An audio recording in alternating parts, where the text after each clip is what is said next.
Okay, welcome to another video on body language.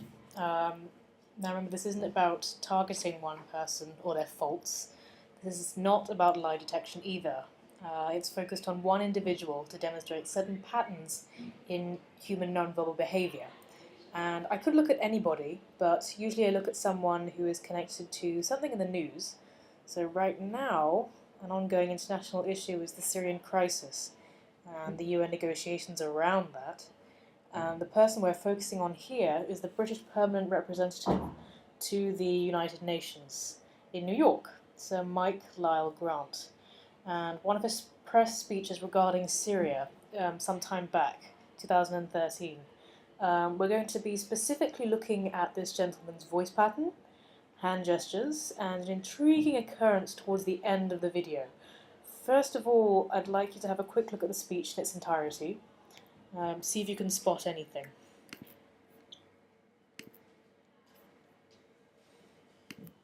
As you've heard from the Secretary General and the President of the Security Council, it was a very somber mood in the Security Council, but also, I think, a mood of outrage in listening to the Secretary General's briefing, outrage in listening to the Secretary General's briefing and absorbing the contents of the report of the UN inspection team.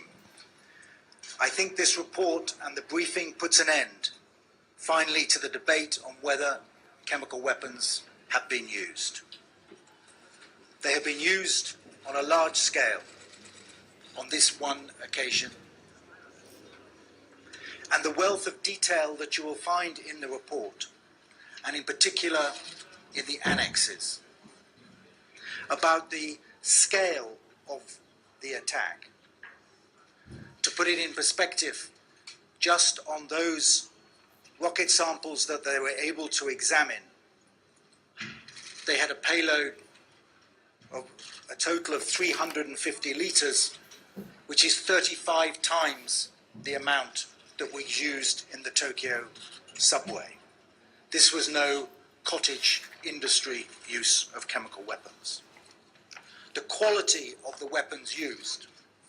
In response to a question, Mr. Selstrom confirmed that the quality of the sarin was superior both to that used in the Tokyo subway, but also to that used by Iraq during the Iraq-Iran war. Again, this does not point to a cottage industry chemical.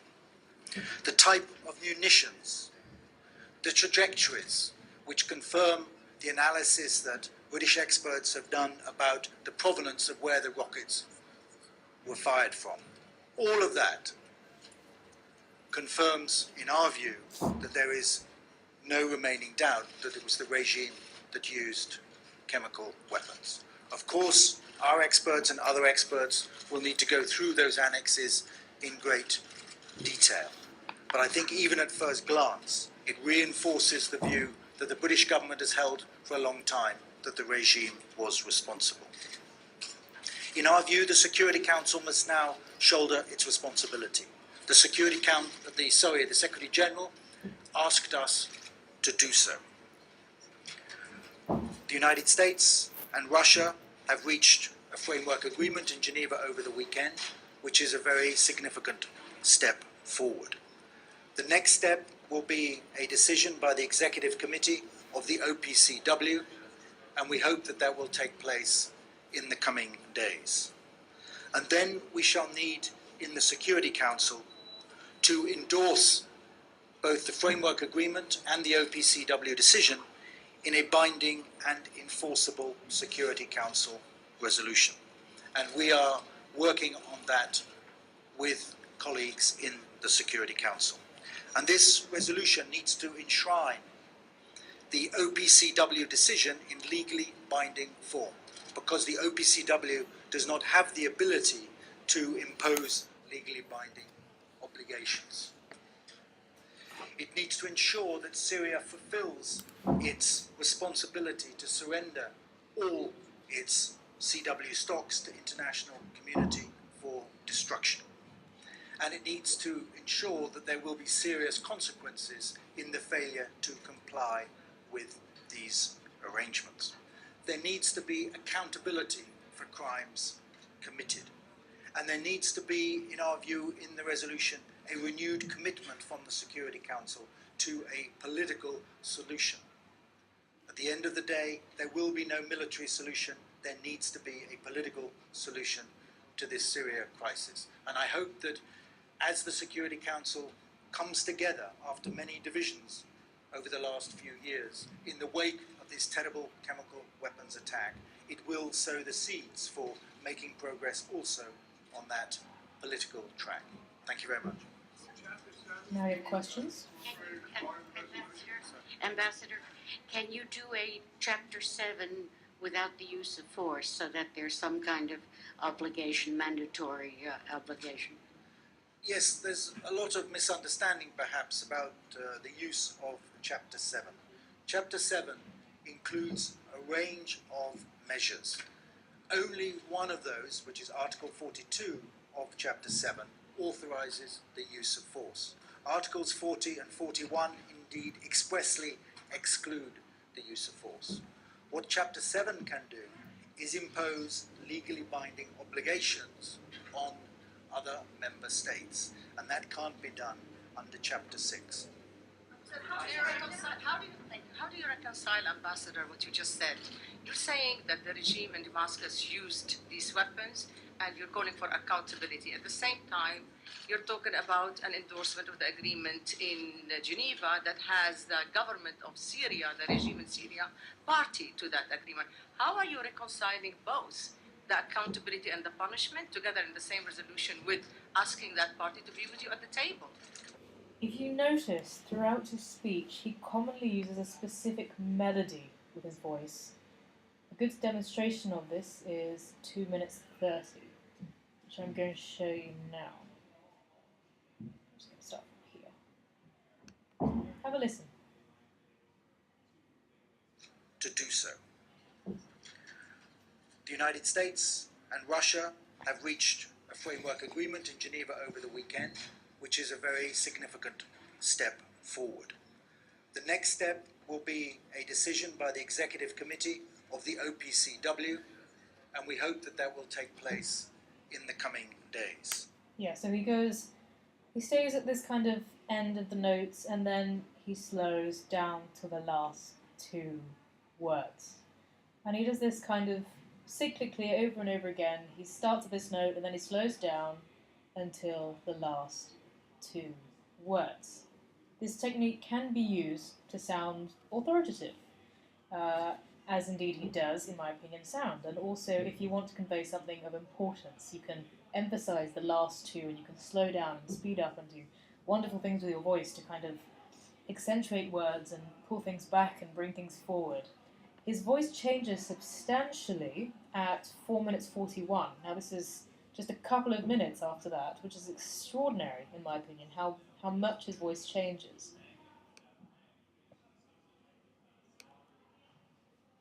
A lot of misunderstanding, perhaps, about Just the go use... back and you can see the change happen. Mandatory obligation.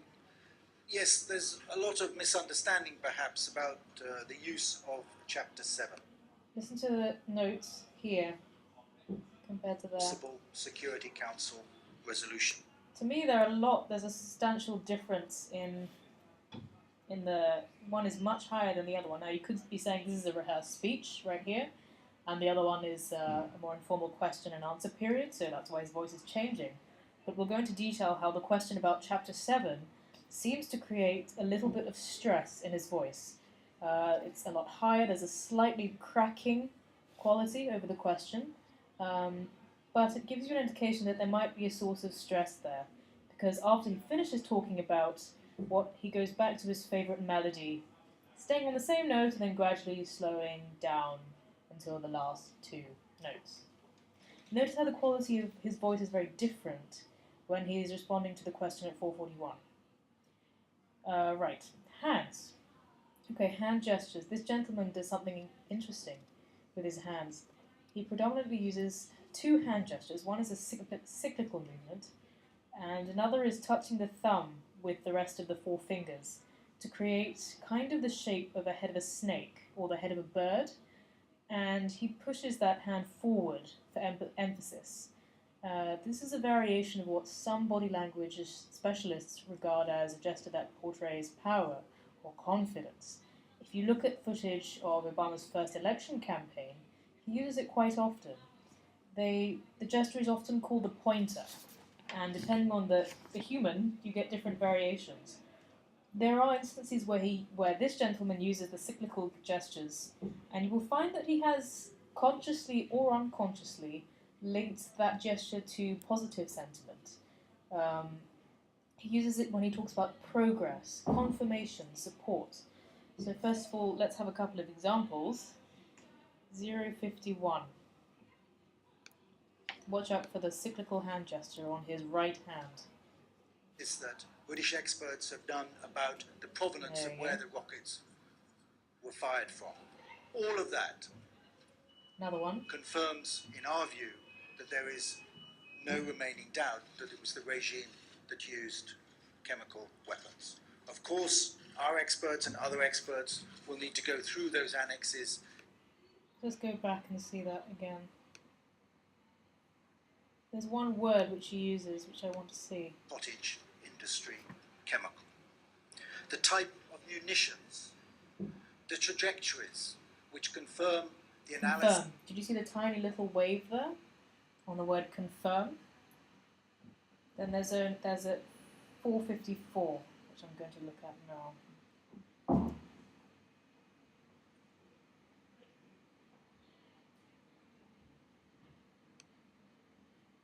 Let's go a bit further back. Watch for another wave, another cyclical hand Measures. movement. Only one of those, which is Article 42 of Chapter 7, authorises the use of force. And there he's reassuring us. It's another positive sentiment. He's saying only this certain section is about force, and that probably it's a last resort. It's not going to happen now. And another example is 714. I'm doing all these examples because I want you to see the patterns that I see. It's a matter of opinion. Body language isn't a science, an exact science. So it's really about seeing everything you can and trying to put a pattern together. Some work that we can do in terms of taking forward the UN aspects of this in the meantime. Some works that we can do in taking forward stuff. Taking stuff forward. 728.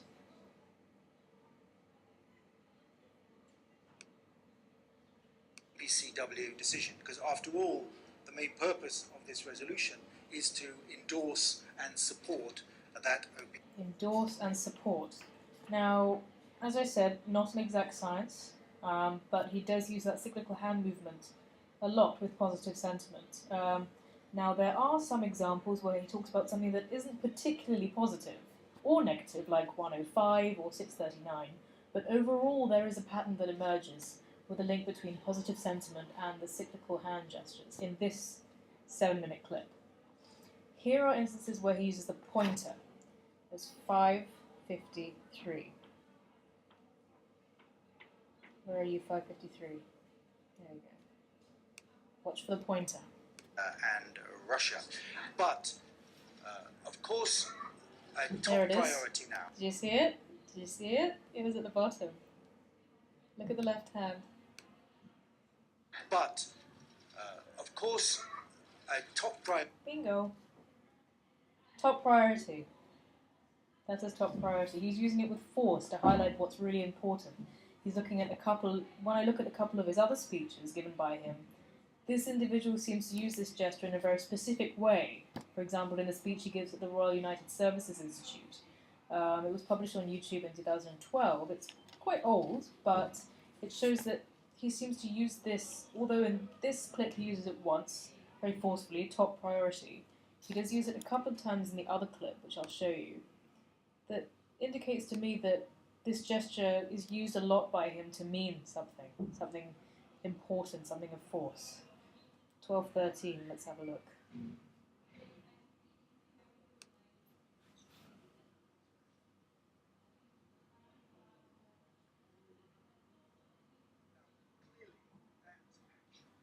Did you see it? The pointer? Clearly, that action. 13:45.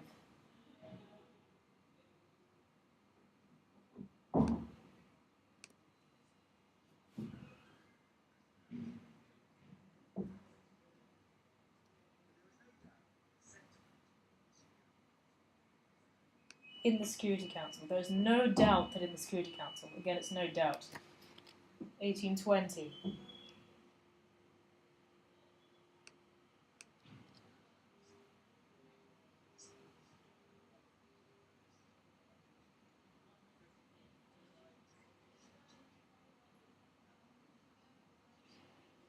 Taking a strategic look. He's doing something specific. It's the priority. It's clarity. We need to take a strategic look. 1928.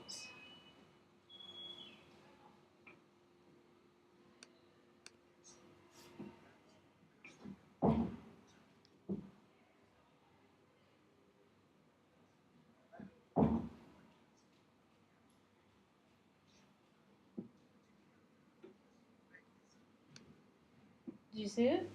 He used it when he said, on that we need to work very closely with. 2447.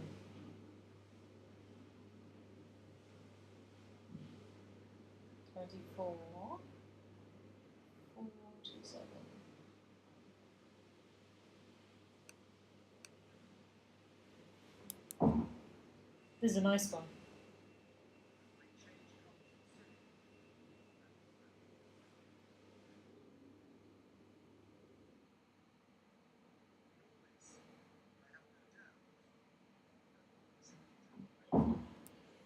Good bastard. No. Oh, sorry, wrong clip. 2447. Start from there. Oh, there we go. Hello. Where are you? Let's go from here.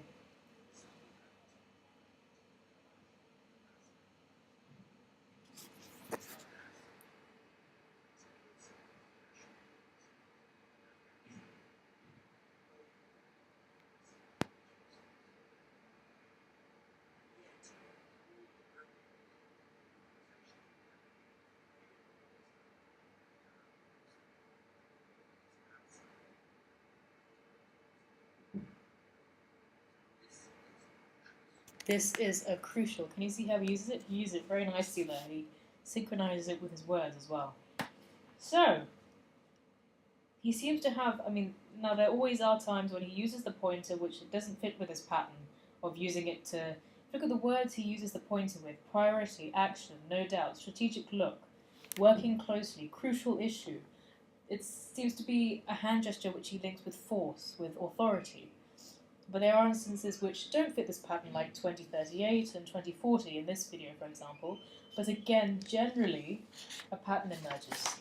If you analyse the words he uses in the 7-minute speech I showed you before, he tends to use kinesthetic words or visual words, words like which are more active or stuff to do with doing things, physically doing things, and visual, using words like what we see or perspective or shine light on, or other words like that. Now there's the peculiar incident. I don't want to spend too much time on this, but there's a peculiar incident at 4:29. I don't know whether you noticed the awkwardness of this moment. It was really fun for me actually, but just have a look again. It's after he finishes his speech. It's to do with the first question. On that political track. Thank you very much. Did you see it? I know my thing was covering it. Try again. On that political track. Thank you very much. Ambassador. He showed his hand to somebody. Is that accepted? Somebody asked a question and he seemed to get a bit flustered, which I probably would in that situation as well. But this is a great moment here because now the camera zooms out, so we get a good look at his hands. I don't know if you heard what the reporter was asking. He was asking about Chapter 7.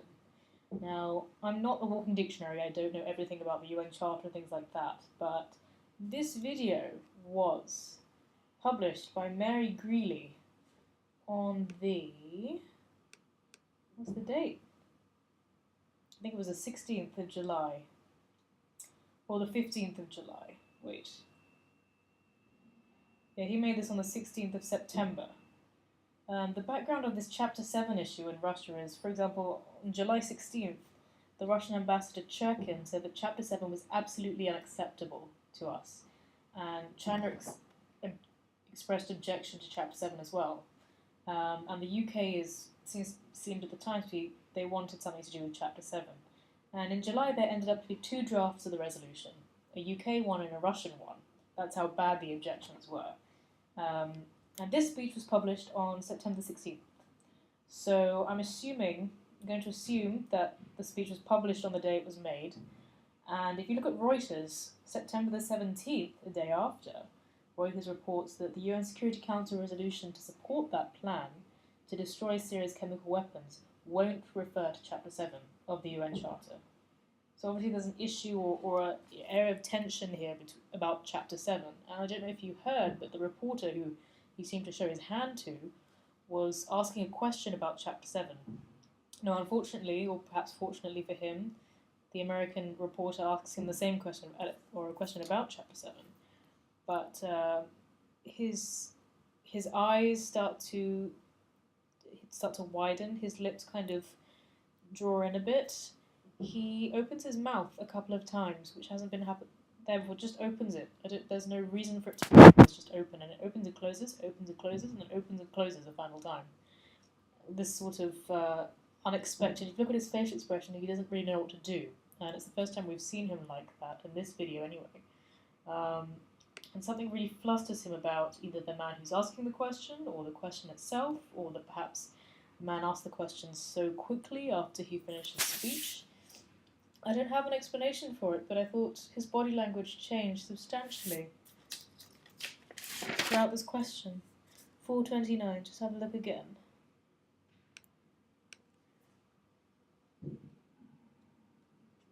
Play for me. 422. Progress also on that political track. Thank you very much. Ambassador, can you do a Chapter 7 without the use? Anyway, that's it. That's the end of the video. And tell me what you think. If there's anything I missed, or you disagree with me, that's great. Let me know.